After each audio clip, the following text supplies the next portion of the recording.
അങ്ങനെ വിവൂസിൻ്റെ നമ്മുടെ second birthday ആദ്യം വിചാരിച്ച് ആഘോഷിക്കേണ്ടാന്ന്, എന്നാലും ചെറിയ അത്യാവശ്യം വേണ്ടവരെ മാത്രം വിളിച്ച് ആഘോഷിക്കാമെന്ന് വിചാരിച്ചു. അങ്ങനെ ബർത്ത്ഡേയുടെ ഒരുക്കങ്ങളൊക്കെ ആയി. ഞങ്ങൾ കേക്ക് ഓർഡർ ചെയ്ത് കല്ലേറ്റിങ്ങര ജംസിന്നായിരുന്നു. അടിപൊളി കേക്കായിരുന്നു, റെഡ് വെൽവെറ്റ് ആയിരുന്നു. പിന്നെ കേക്ക് കട്ട് ചെയ്യാൻ എല്ലാവരും വന്നു. അപ്പോൾ കേക്ക് കട്ട് ചെയ്യട്ടേന്ന് ചോദിച്ചു. അതുകൊണ്ട് കേക്ക് കട്ട് ചെയ്യാൻ അവൻ ഫസ്റ്റ് വന്ന് ടേബിൾ ഇരുന്നു കേട്ടോ. അതും കേക്കിൻ്റെ സെക്കൻഡിൽ എഴുതിയ മെഴുകുതിരി അവൻ ഒടിച്ച് നുറുക്കി കാട്ടിക്കളഞ്ഞു. അപ്പോഴേക്കും പണി കിട്ടി.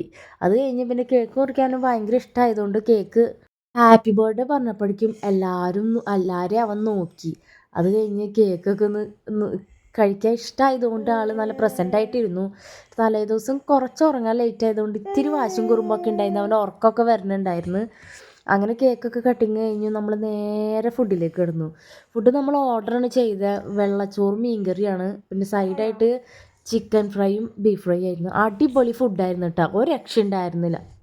അങ്ങനെ ഫുഡൊക്കെ കഴിച്ച് പിള്ളേരൊക്കെ ആയിട്ടൊന്ന് ഫോട്ടോസൊക്കെ എടുത്ത് അത് കഴിഞ്ഞ് ഞങ്ങൾ പതിയെ അടുത്ത സെറ്റിലേക്ക് കിടന്നു. അതിൻ്റെ ഇടയിൽ ഒരു പണി കിട്ടിയതാണ്.